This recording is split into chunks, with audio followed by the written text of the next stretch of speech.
Coach Mami Dulce has brought in the shock troopers already for Adamson University. Nagpalit na rin siya ng libero. Yeah. Kami ni si Zapanta. Pisa and Kim Log are just Toying playing around here. Oy, pero huwag kang bibiro ng ganyan. That's true. Alam mo, we've seen it happen. Oo. Time and time again. You've got a team that feels that they have the game in the bag already, and then suddenly they find themselves groping, and before they know it, they're in a dogfight. And you should know this, Doc. I've played that sport.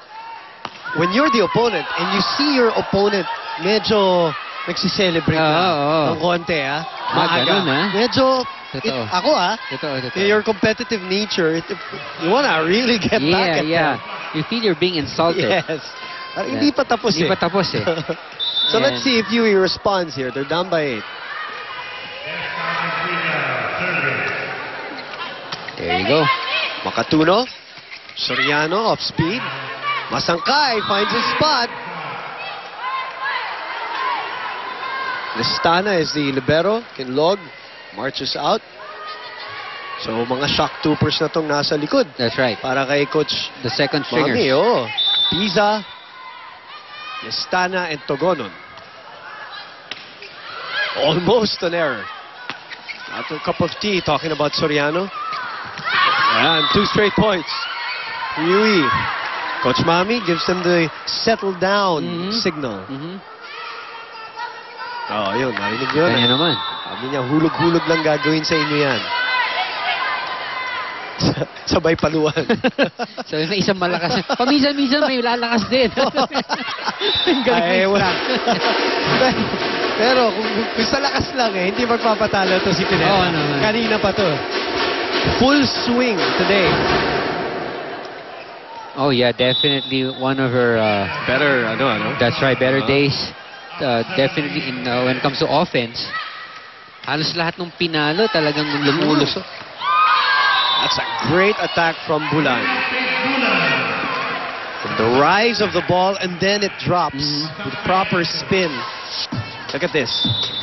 You don't see the rise here in this angle, but you see it go up the net and then carve down. Just a proper spin on it. Makatuno. Oh, that's sailing outside. Yes. Reception error. So the shock troopers have been a little shaky here with this lead. 17 serving 12. That's a 5-point lead. The highest was at 8 earlier. Oh, and that's not what you need if you're UE. Oh, that hurts.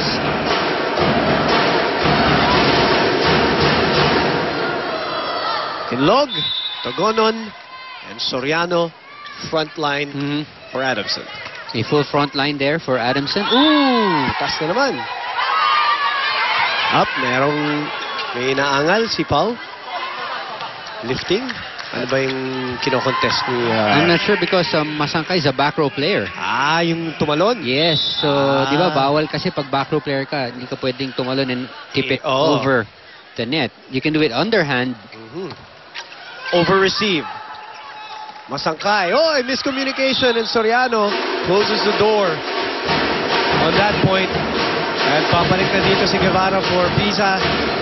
Enough experimentation for Coach Mami. She's gonna bring back her starter to close out the set. Yes, that's right.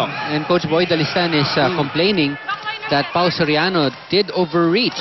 So kasi talagang andun na yung kamay ni Pau sa kabila. But I think that ball clearly, the intention wasn't to set it. Ito, tingnan natin Ilampas na dun sa spiker Oh, okay. Even a net probably. Kasi parang sabi, mukhang tumama pa yung kamay sa net. But again, lumampas na yung bola sa attacker. Which is a key point in that argument. That's wide. Ooh. So Adamson coasting here. After a troublesome first set. And really, for those who've been watching, as Alquino now comes in for Adamson University. Maria Erica Alquino, originally from St. Augustine School, comes for Pau Soriano.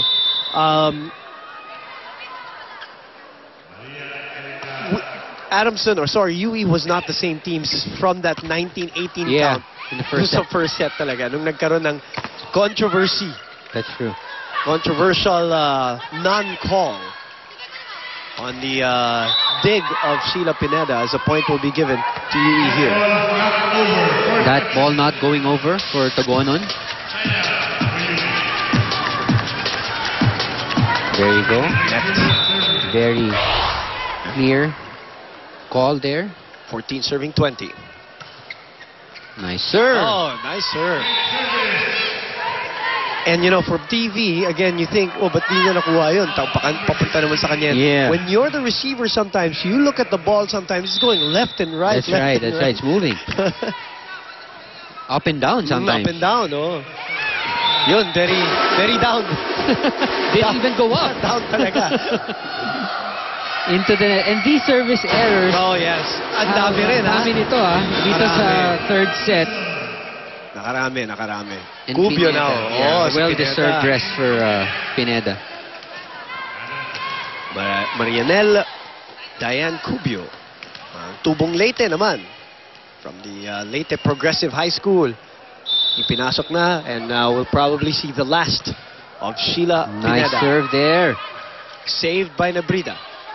Free ball for Adamson. Or what they call around here a chance ball combination play. Kinlog is partially blocked. Mistana saving that. Kinlog goes to the back. Back row.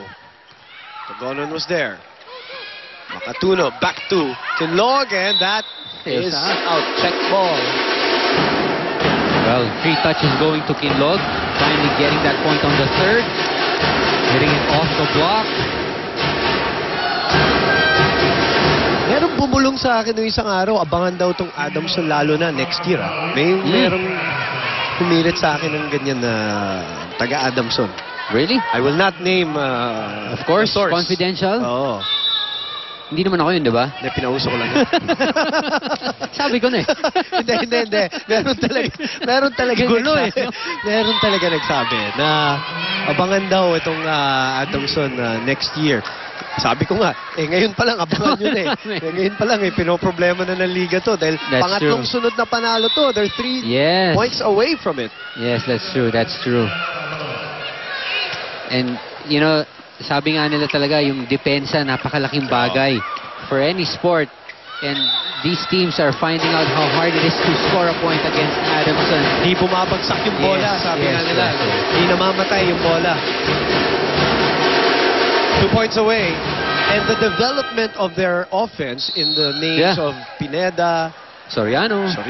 and also Kinlog losing a little weight, you know, Yes. so yung fitness nila coming into play. Ginawa mo yung dapat mo gawin. Okay, fight lang. Kailangan ko dyan yung puso eh. Yung puso. Ha, okay? Hintayin mo. Pati kahit na nakita mong sumansin.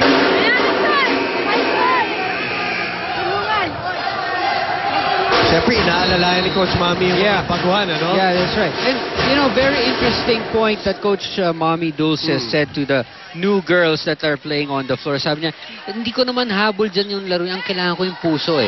What I'm giving you this chance to see if you guys can, you know, fight it out, can end this match. Huwag kayo nervyusin. You're in there already. You just have to play. Sabi nga niya, huwag na kayo mag-sorry. Bumawi na lang kayo. Totoo. That's your way of apologizing. A block by Cubio and Guevara. That's right. Sabi nga nila, Boom, you're gonna recognize the new players, the rookies, pag bawat mali niyan lilingon sa coach magsusorry. Coach, Pag yung mga tama, veterano tama. na, Kasi hindi na lumilingon. wala na pakialam, Hindi na ano? nagsusorry. Yung mga rookies kasi may takot eh. Na parang papalitan ka kagad eh. Sorry. Pero pag yung mga veterano, hindi na lumilingon sa coach yan. Not to say that they're not apologetic, Oo naman. pero kumbaga, alam na nila. Totoo. Pawi na lang Pawi sa sunod na lang, play. That's true. Yung Makatuno na lang hindi umuupo dito para sa Adamson. And again, spectacular job. We have such great setters this year. As Lucette Dawis serves here. No room for error now for UE. Rosale. At Buhay ball pa still rin. alive. Yun ang nga yung sinasabi ni Doc. Mahirap mamatay ang bola dito sa Adamson. Used to be the best defensive team, and that's because of Lislian Gata. Yes. He was the best libero many times. Oh, Masangkay! Oh, and that's it. That's it.